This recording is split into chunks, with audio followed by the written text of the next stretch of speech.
सम प्रकाश तम पाख दुहु नाम भेद विधि कीन शशि शोषक पोषक समुझि जग जस अपजस दीन।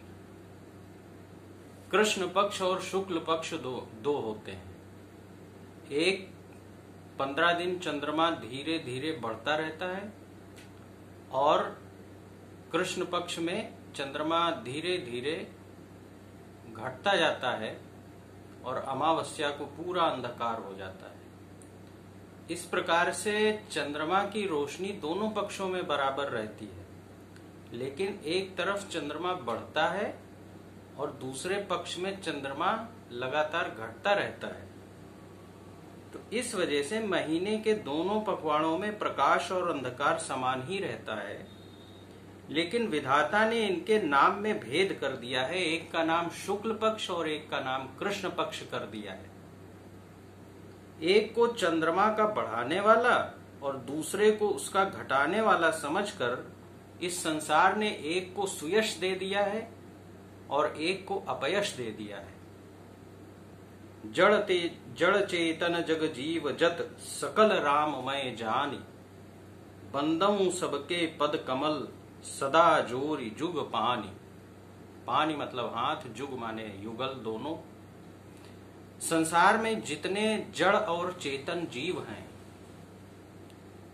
सबको राममय जानकर मैं उन सब के चरण कमलों की वंदना करता हूं, हाथ जोड़कर उन्हें प्रणाम करता हूं। देव दनुज नर नाग खग प्रेत पितर गंधर्व बंदऊ किन्नर रजनिचर कृपा करहु अब सर्व। देवता, दैत्य, मनुष्य, नाग, पक्षी, प्रेत, पितर, गंधर्व, किन्नर और निशाचर सबको मैं प्रणाम करता हूं। अब मुझ पर कृपा कीजिए। आकर 4,84,000 जाति जीव जल थल नभवासी सीय राम मैं सब जग जानी करऊं प्रणाम जोरी जुग पानी। 84 लाख योनियों में 4 प्रकार के स्वेदज, अंडज, उद्भिज, जरायुज जीव जल, पृथ्वी और आकाश में रहते हैं।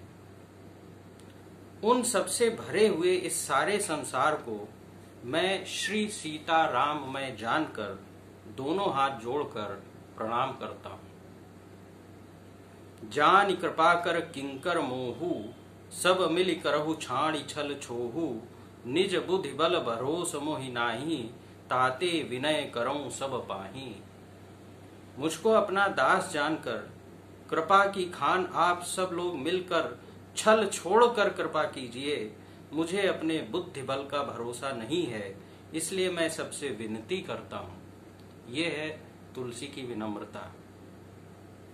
करन चहऊं रघुपति गुण गाहा लघुमति मोरि चरित अवगाहा सूझ न एकौ अंग उपाऊ मन मति रंक मनोरथ राऊ। मैं श्री रघुनाथ जी के गुणों का वर्णन करना चाहता हूं, परंतु मेरी बुद्धि छोटी है। ये तुलसी कह रहे हैं। मैं श्री राम जी का चरित्र और श्री रामचंद्र जी का चरित्र अथाह है, मेरी बुद्धि छोटी है। इसके लिए मुझे उपाय का एक भी अंग अर्थात कुछ भी लेश मात्र भी उपाय नहीं सूझता है। मेरे मन और बुद्धि कंगाल हैं, लेकिन मनोरथ राजा है। मनोरथ राजा है, बुद्धि कंगाल है, ये कह रहे हैं। मति अति नीच ऊंच रुचि आछी चाहिए अमीय जग जुरई न छाछी छमिहई सज्जन मोरी ढिठाई सुनिहई बाल वचन मन लाई। कह रहे मेरी बुद्धि तो अत्यंत नीची है और चाह बहुत ऊंची है। चाह तो अमृत पाने की है, पर संसार में जुड़ती छाछ भी नहीं है, मट्ठा भी नहीं है। सज्जन मेरी ढिठाई को क्षमा करेंगे और मेरे बाल वचनों को मन लगाकर प्रेम पूर्वक सुनेंगे। जो बालक कहत उतरी बाता सुनहि मुदित मन पितु अरु माता हसिहई कूर कुटिल को विचारी जे पर दूषण भूषण धारी।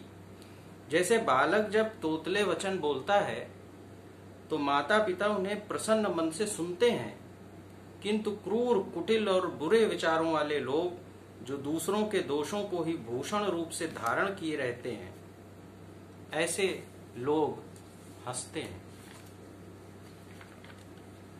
निज कवित्त कहि लागी ननीका, सरस हो अथवा अति फीका, जे पर भनित सुनत हर खाही, ते बर पुरुष बहुत जग नाही। बर माने श्रेष्ठ। कह रहे हैं कि अपनी कविता भला किसको अच्छी नहीं लगती है, वो सरस हो अथवा फीकी हो, अपनी कविता सबको अच्छी लगती है। और लेकिन ऐसे लोग जो दूसरों की कविता को सुनते हुए हर्षित होते हैं, ऐसे श्रेष्ठ पुरुष